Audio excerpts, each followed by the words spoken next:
तू आणि मी, परिवर्तन आणि गुपित, माझा धर्म आणि गुरु.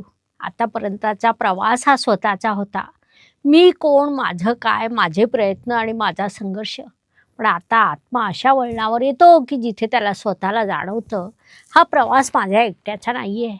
आजचा प्रश्न तोच आहे, मी दुसऱ्यांसोबत कसा जोडला जातो.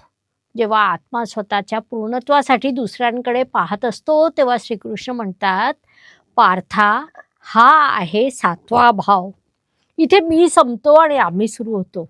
नमस्कार, मी डॉक्टर ज्योती जोशी. आपण पाहत आहात ॲस्ट्रोगुरू डॉक्टर ज्योती जोशी हे यूट्यूब चॅनल.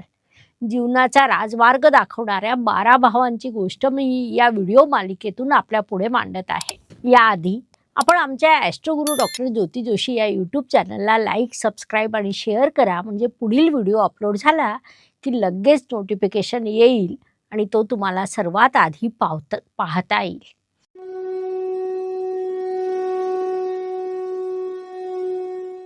हा भाव फक्त लग्नाचा नाही, तर तो प्रत्येक त्या नात्याचा आहे जे तुमच्या समोर आरसा धरतं.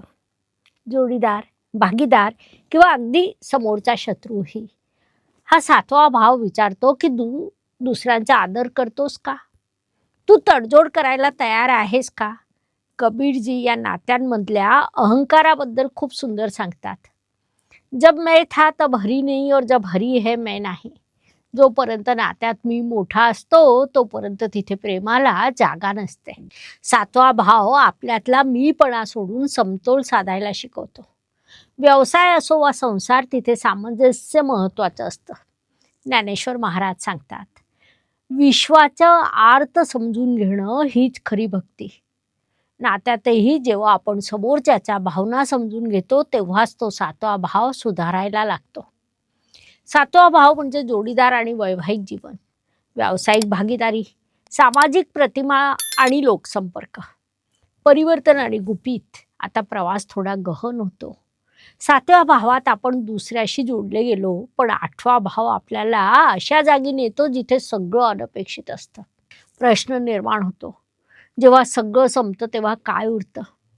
श्रीकृष्ण गंभीरतेने म्हणतात, हा 8वा भाव आहे. हा मृत्यूचा नाही तर पुनर्जन्माचा आहे, परिवर्तनाचा भाव आहे. हा भाव आपल्याला संकटांना सामोरं जायला शिकवतो. अचानक आलेले बदल, गूढविद्या आणि आयुष्यातील गुपित इथेच दडलेली असतात.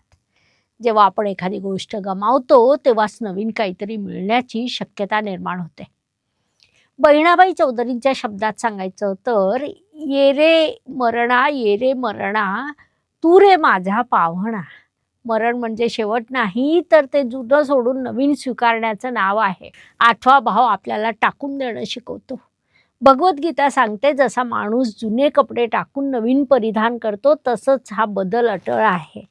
हा भाव आपल्याला आयुष्यातल्या कठीण काळातून तावून सुलाखून निघायला मदत करतो. 8वा भाव म्हणजे परिवर्तन आणि आयुष्यमान, गूढ ज्ञान आणि संशोधन, अचानक मिळणारं लाभ किंवा नुकसान. माझा धर्म आणि गुरु 8व्या भावाच्या अंधारानंतर आता प्रकाशाची वेळ आली आहे. आत्मा आता वर पाहतो आणि विचारतो, माझा मार्ग कोणता, माझं नशीब काय आहे? श्रीकृष्ण हसत म्हणतात, पार्था, हा आहे 9वा भाव. हा भाग्याचा, धर्माचा आणि गुरुचा भाव आहे. इथूनच तुला जीवनाचा खरा अर्थ उलगडायला लागेल. हा भाव विचारतो की तुझी कर्मावर आणि ईश्वरावर किती श्रद्धा आहे. हा भाव तीर्थयात्रा, उच्च शिक्षण आणि गुरूंच्या आशीर्वादाचा आहे. मी अनेक वर्ष ज्योतिषशास्त्र आणि भगवद्गीतेचा अभ्यास केला. त्या अभ्यासातून जन्माला आला हा ग्रंथ, ग्रह गीता. हा ग्रंथ फक्त भविष्य सांगण्यासाठी नाही, तर भविष्य घडवण्यासाठी आहे. आजच प्रकाशनपूर्व नोंदणी करा 40% सवलतीसह आणि गीतेचा प्रकाश आपल्या जीवनात आणा. संत ज्ञानेश्वर महाराज म्हणतात, गुरु हा संत कुळीचा राजा. गुरुशिवाय हा 9वा भाव अपूर्ण आहे. गुरु आपल्याला अंधारातून प्रकाशाकडे नेणारा मार्ग दाखवतात. हा भाव आपल्याला सांगतो की जेव्हा तुझे प्रयत्न थकतात तेव्हा तुमचं पुण्य आणि भाग्य तुम्हाला साथ देतं. इथे धर्म म्हणजे केवळ कर्मकांड नाही, तर आपलं कर्तव्य आहे. कबीरजी म्हणतात, पोथी पडी पडी जगबुवा, पंडित भयानक कोय. खरा ज्ञानी तोच जो प्रेमाचे 2.5 अक्षर वाचतो. 9वा भाव आपल्याला निस्वार्थ प्रेमाच्या आणि नीतिमत्तेच्या मार्गावर चालायला लावतो. 9वा भाव म्हणजे भाग्य आणि नशीब, धर्म आणि नीतिमत्ता, गुरु आणि उच्च शिक्षण. कृष्ण त्या आत्म्याला म्हणतात, जेव्हा तू दुसऱ्यांचा आदर करतोस, बदलाला स्वीकारतोस आणि गुरूंच्या मार्गावर चालतोस, तेव्हा तुझा प्रवास यशस्वी होतो. धन्यवाद. पुढच्या भागात भेटूया शेवटच्या 3 भावांची कथा घेऊन. असेच वेगवेगळे विषय आम्ही या यूट्यूब चॅनलला घेऊन येतो.